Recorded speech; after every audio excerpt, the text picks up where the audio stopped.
एकदमै अच्छा। आजको यात्रा हाम्रो सल्यानदेखि जाजरकोटसम्म एकदमै कठिनपूर्ण बाटो रहेको थियो। अनि त्यहाँ जाँदाखेरि एकदमै हरियाली जङ्गल, हरियाली वातावरण, हरियाली नदीको किनारै हाम्रो यात्रा रहेको थियो।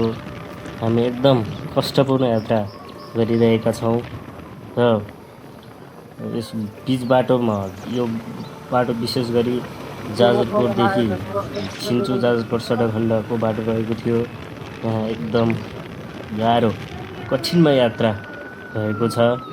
हामी एकदमै यात्रामै छौँ र आजको हाम्रो यात्रा भनेको सल्यानदेखि सिधा जाजरकोटसम्म, जाजरकोट छेडा जुन छेडा सुर्खेत र जाजरकोटको सिमाना रहेको छ।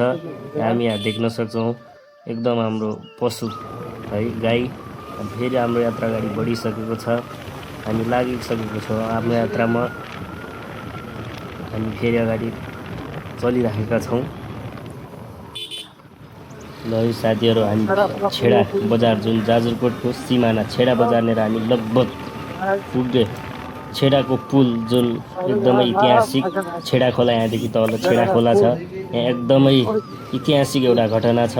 पारिनेर हामी देख्न सक्छौँ मन्दिर र मन्दिरदेखि तल एकदमै राम्रो त्यो छेडा जुन प्रापूर्व कालदेखि नै एकदम त्यहाँ छेरिएको छ।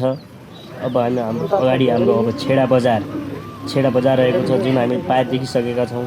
त्यो चाहिँ छेडा नामाकरण हुनको कारण विशेष कारण नै यही थियो। हामी अब केही 1 किलोमिटर अगाडि अब हामी छेडा बजारमा प्रस्थान गर्दैछौँ। हाम्रो यात्रा अगाडि जारी छ। हेरौँ अब हामी छेडा बजारको तपाईँलाई छेडा बजारको सबै सिन देखाउनेछौँ।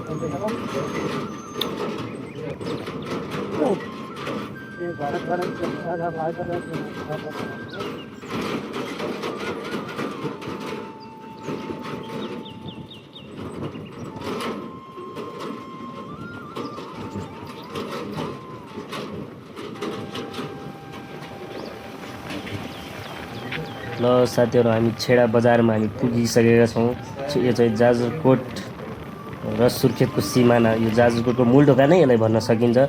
यो चाहिँ हामी जाजरकोटको छेडा बजार जुन यो मेन नाका हो। यहाँदेखि लिएर जाजरकोटका विभिन्न नाकाहरूमा, जाजरकोटका विभिन्न भ्रमण स्थलहरूमा पुग्न सकिन्छ।